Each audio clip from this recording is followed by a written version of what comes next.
Thanks very much, everybody. Look, thanks very much for coming along. Look, I'm General Manager up at Castlerock. We have a 27-hole facility, so we have 18 holes links and another 9 holes. I guess my career, as was alluded to there, started over at Loch Lomond Golf Club over in Scotland. A private members club. We didn't welcome visitors. So to go from where I was to where I am now, it's 360 degrees. Now I'm chasing visitors, I'm chasing green fees, whereas before I certainly wasn't. My very first boss, and this was one of the very first slides I ever saw, and I've pulled some of this together, was excellence is not an act, it's a habit. Everything that we'd had to do, he didn't believe in doing the same things day in, day out and expecting the same results. You have to do something different. The world of golf is changing. The world in which we live in is changing. I remember my first 3 days, I started on the 1st of May, 2014, and the first 3 days I actually closed the business down. We didn't do anything at all with the staff. We sat in a room the first day to get to know who the staff were. I guess I'm very fortunate that where I work, I'm there 4 years, and I'm still the shortest serving member of staff. Most of my staff are 18, 20, all the way up to 42 years. So there had to be, which is great, so that's a great foundation to work from, but that means that they're loyal. I guess when I first came in, part of the problem was that, yes, they were loyal, but we've been stuck in a rut. There was nothing changing. Golf, as everybody in here knows, is developing faster than a rate of knots. So something had to change within what Castlerock were doing to move it forward. So I did a business degree, and it's quite funny because I always quite like and enjoy following big companies, the likes of McDonald's, Coca-Cola, and different things like that. So our first day, we sat down, we got to know who all the staff were, had lunch, and then we sat down, and literally I showed them this slide. I said, you know, look, golf is and probably always will be 18 tees, 18 greens with a golf ball, and we'll go around a big field. More than 50% of my staff don't play golf. So to try and relate it to something different. McDonald's, founded back in 1948, created what was now known as the Big Mac. And I know this is going away from golf, but it's just to try and show you the way in which we look at it. They've changed their logo. They're still producing the same burger with the same recipe, with the same buns, but it's evolved. You can see through there in which way the logos have changed. And McDonald's is quite a synonymous brand. I do quite like it. You can see that they have evolved to the point where, yes, it's always been a golden M, but the golden M is now surrounded with green. That gives you that kind of feeling that they're recycling, it's clean, it's healthy, but it's still the same Big Mac that ever was. As far as staffing, they're staffing, even through the crisis, they never decreased staff in numbers, which I always found very interesting. What they've now done is they've actually put in, as I'm sure 95% of the room have seen it, if they haven't already been in, they've now got touch screens. Their touch screens have increased their business by 22%. They haven't sold more burgers, but what they've done is they've upsold in other areas of the business. They have upsold coffees, they've upsold buns, they've upsold carrot sticks, and they're all little small menial things that are £1, 80 pence each, but the business has grown 22%. So these are the types of things that we were talking to our staff to say, well, look, all this is very interesting, but there's things here that these big businesses are doing that we can relate to. Back in 1900, Coca-Cola were first founded. They produced Coca-Cola. As you can see, through the years, they've developed, as people's taste and people's requirements have changed, they've changed. They've brought in diet drinks, they've brought in zero sugar drinks, they've brought in isotonic drinks to where we are now. So these are the two main slides that I showed our staff of, look, the world's changing. We have to change with it. If we don't adapt, what's going to happen? Well, you know, if we don't adapt, we're going to still stick with film. We all have iPhones. We're still going to stick with old-fashioned computers. Things have to change within the industry. And it's kind of a fairly, I know it's not everybody's cup of tea. Nobody really likes change. Not everybody embraces change. But back in 1990, it was all about how individual can we be and how fast can we grow? Now we're looking about sustainability, we're looking about building networks. We've heard Leanne and the guys talk about cluster golf clubs, we've talking about working with other partners, etc. And that all ties in. That's where we are now. Where we were back in 1990, 1985, in and around that kind of era, it was all about how fast can we grow, how big can we get, but it all had to fall off a ledge at some point. I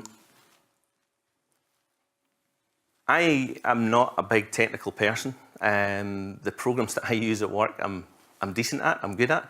However, we've always said, especially at our first team meeting, we always go back to that at Castlerock, is that, look, there's more than one way to skin a cat. There's more than one way to get involved and jump on this bandwagon of growing your business. Most of the people in here and looking around the golf clubs, we all want more business, we all want more visitors, and we all want to grow our business. So there's clever ways in which to do it. Using the social media is obviously number one. If we can get, and it's a cheaper way of doing it as well, you know, to place an advert in the Irish Independent, the Times or whatever, it's £1,000 minimum. Whereas if you use Facebook, Twitter, Instagram, it's all free. Yes, you can boost posts, yes, you can do other bits and pieces, and I know Peter's coming in later on, and he'll show you some techniques, but it's free, it's cheap. You know, if you boost a post with Facebook, it costs you, I don't know, £40, £50 for a month, month and a half. That's a third, a fifth, a tenth of the price of some of the other advertising. It's cheap, it's easy, anybody can do it. We could all put an advert on our own pages today within 30 seconds. So what did we do at Castlerock? And I could only speak for there. We changed the direction, I guess, and it's this out-the-box thinking that golf clubs need to do. We know that golf clubs are changing. Statistics will tell us that memberships are dropping. Statistics will tell us less people are getting into golf. So as club managers, as people, professionals, something has to change. Back in the halcyon days, the good old days, there would be a dictatorship that you would dictate to the golfer, this is what you're doing, this is the parameters you're doing it in, and this is the times you'll do it. Well, at Castlerock, we've flipped it on its head. We've turned around, we've embraced and said to the staff that, look, you have to come up with a minimum of one topic per month that will be rolled out for a month period. So all our staff have to come up with one idea for the year. Now it could be an event, it could be whatever it is. And most of it is based on feedback coming from the golfers. So we've modernised the structure, we've flipped the triangle upside down. We've said, look, let's get the feedback from the golfers. What do they want? When do they want to play? How do they want to play? And let's take that back to the table, whether it's the committee, whether it's the general manager, whoever it is, and make the decision based on what people are looking for, as opposed to what we think they want. That sounds all fairly common knowledge, it sounds all fairly basic, but how many businesses are really doing that right now? To be honest, there's a few, but I wouldn't say everybody. So where's Castlerock Golf Club at? So in 4 years, we've grown our green fees 115%. Our bar turnover has increased 22%. Yes, we have created, you would expect those two figures to be almost identical. You would expect them to be closer together. But within the kind of business that we have, and we chase a lot of tour operator business, I was shocked, and it was only to see on your slide there a minute ago that there were only 6 or 7 golf clubs in Northern Ireland registered with ACTO. I think that's kind of staggering that more people are not, even if you're, I don't even know what the annual sub is, it's for what it is, it's buttons. That you have the access to tour operators, you have access to professionals, even if you're a small golf club that don't have a general manager, don't have a secretary, whatever it is, it's a great tool to be able to use. You have access to thousands of email addresses, you have access to push out information there. Our membership levels are increased. We're 20% up in ladies. That's a dying breed in most golf clubs. We're 15% up in juniors and 19% up in men. We are back to being fully subscribed for membership. So we have 525 full paying men members, and that's us full. So that's great. We've just gone through a redesign with Martin Hawtrey. We did 8 holes. We've changed our reporting. I walked into what is my office now. We had 8 filing cabinets full of paper. I came from a background at Loch Lomond where everything was paperless. We didn't have sheets of paper other than to give people notes. So it was a very Arcadian way to do it. We've put servers in, and we've just embraced what's happening. So we're a paperless office, other than if somebody comes in for phone numbers, addresses, or notes of paper. We wouldn't do that. We've been very fortunate. Yes, we've won a number of awards, and they actually won one on Monday night, so there's a few sore heads up in Castlerock. What do we do? Okay, so I guess people ask, what is the secret? I don't know that there is one. I think you have to go out there and try. We send a newsletter to members every 3 weeks. That is written by, so I have a number of staff. I've got 22 full-time staff. We got up to 33 in the middle of the season. Of the 22 staff, they have to contribute to one of the newsletters at some point through the season. That can be a paragraph, it can be a photograph, it can be anything at all. To put it together takes me half an hour at the most because I'm not writing it. It's the staff that are writing it, or some of the members are putting in things. So every 3 weeks a member gets a newsletter, they feel engaged straight off the bat. Plus, the guys that are not getting it, they're coming to my office saying, why am I not getting it? Well, you have to give me an email address because I'm not going to start photocopying, I'm not going to start sending it out. You have to come looking for the information to a certain point. So we send that information out by email. Tour operators. Anya mentioned there that there's a platform there to email out. And I guess when I first moved over 4 years ago, we had 4 on the books, 4 tour operators. But through the use of BRS, obviously a great T-sheet provider, we have the opportunity to collate some of that information of who's ever used the golf course. This is before the GDPR, to build our stats. Those mailing lists are still in place. We send an email out to in excess of 400 tour operators on a monthly basis. That will be whether it's a, hi, how you doing, Merry Christmas. It's a, we've won an award, we're doing this on the golf course. Every month there'll be no more than a couple of paragraphs, a reminder of what our rates are, and just staying in contact with them. We run media and tour operator days. So at the beginning of every year, we do a media day or a tour operator day. It's just a launch day. We would invite most of the local ones in and around Belfast, some that are coming from abroad that we know are in sight. And again, that's nothing's better than trying a product out firsthand. It's very hard to sell something unless you've been there, experienced it, and tried it. So we would encourage any tour operator that we know is in the country. I know Paul does the exact same thing. I'm standing looking at him. Paul at our glass does a great job of that as well. That when tour operators are over, what does it cost to give them a cup of tea and a coffee, a round of golf? It's nothing. But the business that they would give you in turn of that is massive. Our T-sheets, we open 2 years in advance. I guess that's an ethos that I've always had. And we've discussed it at GCMA, our Golf Club Managers Association meetings. And for me, and it's not always a popular thing to say, the Friday ladies competition is always going to be on a Friday.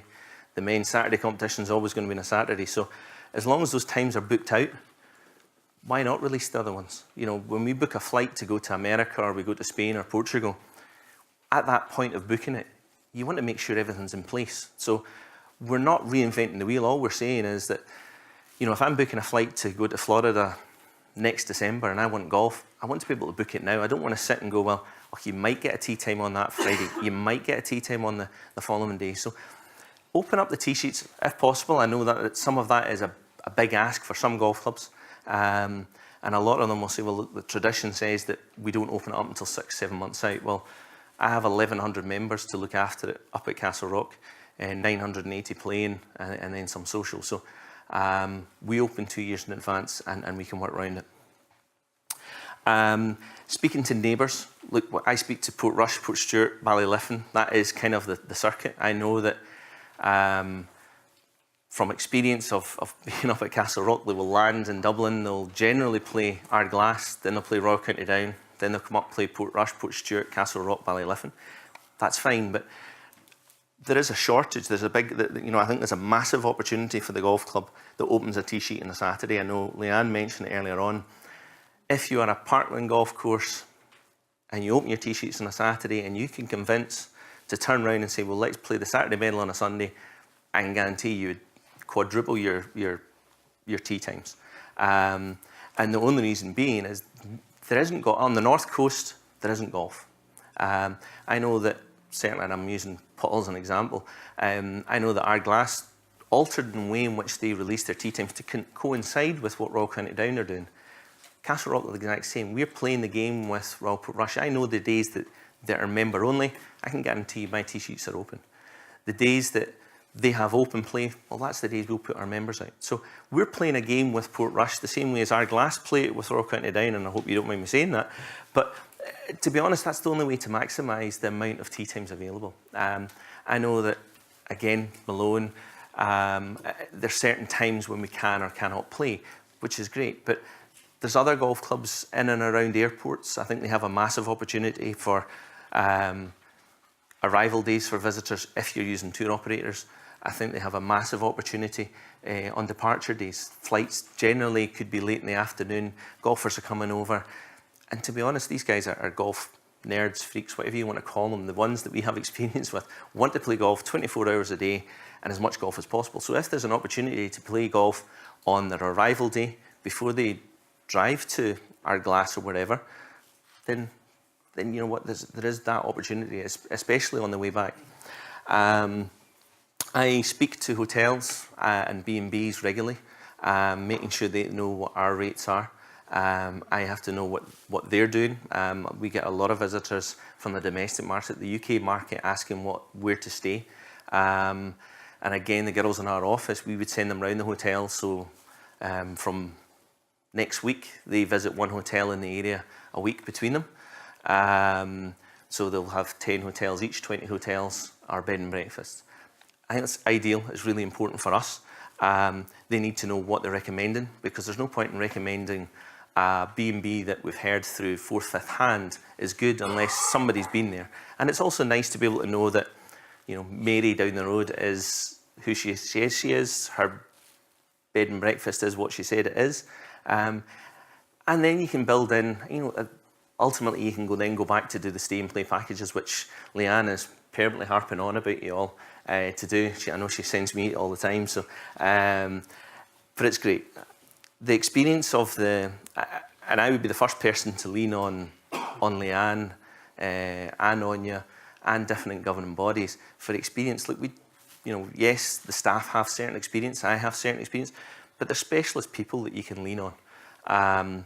Whether that's for training, whether it's for more publicity, whether it's for helping you create documents that you've never done. Our staff events for members, there's some pictures there of, we had a Christmas show. One of the staff said they would love a Christmas show, so we had one for 3 nights. We had 320 members that came over the 3 nights. Great fun, Tuesday, Wednesday, Thursday. Our bar was as busy as it was on a Saturday in the middle of summer. So, you know, there's an event that worked well for us. We did cookery classes for the ladies, sorry.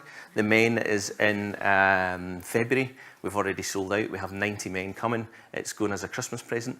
The lady members are buying it up like they've never seen it. We've done afternoon teas and etc. So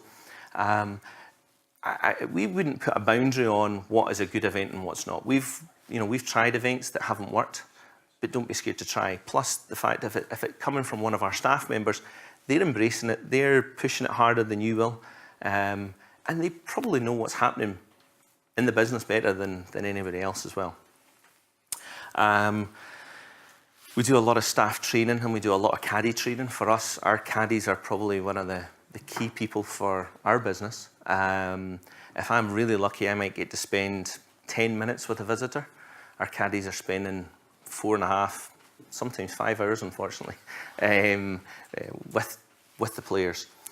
So we spend a lot of time with our caddies. They get world host training. They go through a 2-day induction. They're kitted out in head to toe in uniform, so they look the part. They're also given as much information about the golf course, what's happening, what's happening agronomically on the golf course, so they can feed that onto the players. The girls in the office, they send out an email to all of the caddies once a month about their experience with whether it's a food tour. So we haven't partnered up with anybody, but we would do a lot with the Causeway Foodie Tour. We would do a lot with the Bushmills Distillery and some of the local attractions. Again, the girls in the office and some of the bar staff will go out to these attractions on a monthly basis, have a look what's going on, see what there is, and that can be then fed back to the caddies and then fed back to the visitor. So it's building the visitor experience into something a little bit better. I know I'm running short of time, so I think I've only got 2 more slides there. What's new for 2019? So we had our meeting 2 weeks ago with all the staff, and we came up with some of our new things that we're going to be doing. Everybody's big into selfies just now. So we have a stone at the bottom right-hand corner, which is our welcome stone. The guy said, well, look, why don't we have a selfie stone on the golf course? Well, again, I love big brands. Disneyland have set stones in place that you take a picture of the castle, you take pictures of a stream, you take pictures of a certain person, and it's always the same backdrop. So for us, we're putting a selfie stone on the 17th tee, and the reason being is it has a picture going back to the clubhouse, out to Donegal, has the water, and epitomises everything that is links golf. For us, that's our USP, we're links golf. For a partnering course, it could be a picture of a castle, it could be a picture of a dam, it could be a picture of whatever. It sounds a bit crazy, but a selfie stone, we have in excess of 4,000 visitors a year that are paying full rack rates, excluding member guests. So there's 4,000 people that can tell our story and do free advertising for us. All they have to do is tag Castlerock Golf Club on Instagram, Twitter, Facebook, whatever it may be. Stag cookery classes, I mentioned that. For the first time, we're going to be doing coaching classes in Spain. So we're taking people out to Spain and to Portugal in February, March. And again, it's trying to add experiences for our members. Unfortunately, we are where we are in Ireland. It's not going to be a great winter. I know that everything's still green out there. So let's try and get them away. Let's try and get them doing something a little bit different and try and build that relationship between staff and members a little bit more. We did our Facebook training with Peter. I did it probably a month and a half, 2 months ago actually. Would recommend it to anybody. I think just the fact that he's bringing a new social media side to it. Again, I'm not a social media savvy kind of person. I enjoy it, but there is a review hub. So this thing at the bottom left-hand corner, that sits by all our tills. So whether you're in the pro shop, the bar, the restaurant, wherever it may sit, that sits there.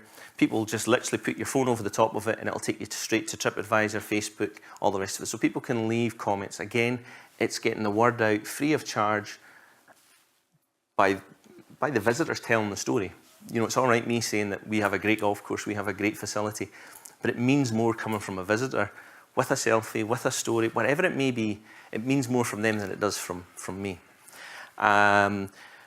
Local attraction, local businesses. Yeah, we're now in the process of tying up with Brighter Gold. Brighter Gold is an oil company up in the North Coast. They do rapeseed oil. So we are now offering packages to play golf and to also go around and do some local food tasting and oil tastings. This is something that we'll be rolling out for the domestic market. Tour operators, there'll be information going to them as well that they can build this into their overall package. We know that visitors like to experience more than just golf. So if I put it on a plate and I package it up for them and I give them the price, all they've got to do is hit the green button and book it. So from my point of view, that was one of my ideas, and I don't know, we'll see if it works, it might not. Stay and play packages, yeah, we have another 2 or 3 coming on board. We are running events. We all know that we have an aging membership. If you don't, then you're very fortunate, we do. We have a Thursday competition and have had since day dot.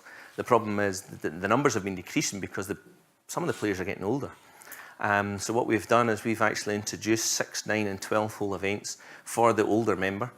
So the guy 85, and we have some in their 90s, are going out and playing 6 holes but finishing at the exact same time as the guys that are in their 60s or 50s, and then they're all still coming in for a beer. So our numbers in the last year have actually increased on Thursday competitions for our members because what we're doing is we're offering 6, 9 and 12 hole loops. To be fair, some of the younger guys are playing 6 holes because family commitments and lifestyles are changing. We're introducing RockFit. This is one, certainly not from me, but I guess it's a bit like CrossFit. What we're doing is we're doing it at 6 o'clock in the morning out the front. We're doing it down in the work sheds. And we're using some of the basic equipment that are there. That's starting in January. We have 25 members signed up, so we're going to be doing that 4 mornings a week, Monday to Thursday, at 6 o'clock in the morning. It's going to be done under floodlights. So again, it's trying to engage the younger member that maybe doesn't play as much golf because he's working, but he's still engaged by the golf club. We're doing more work on the golf course, and then the open, obviously, it's an animal in itself. The final thing I would say is we came up with and it was very much the American style, if you want to call it that, whether it's a strapline, a motto, a statement. Our staff came up with a mission statement for the golf club. We talk about playing true to who you are and what you think your strengths are. All our staff have been there for so many years that they always felt that the strongest thing that they had to offer was an Irish welcome, and a traditional Irish welcome. So that's our statement. If you go on our website, you'll see it. If you go to any of my notes for any of my meetings, it's always on. It's always the first slide. Certainly the council have embraced a number of the changes, and that's certainly always in the forefront. So we try and play to our strengths. Our strength is that, you know, we have knowledgeable people, we have a good golf course, but we're playing to their strengths with an Irish welcome. And I think that there is, as I said, I think there's a number of opportunities out there for another number of golf courses, whether it's joining up with a links course, another parkland course. We've seen obviously the Belfast tournament that are Malone, Beaver, etc. And I think that's great. But there's other opportunities out there. But so that is me, ladies and gentlemen. If anybody's got any questions or about anything you've seen or about Castlerock, please just shout them out. That's class. No questions. Thank you.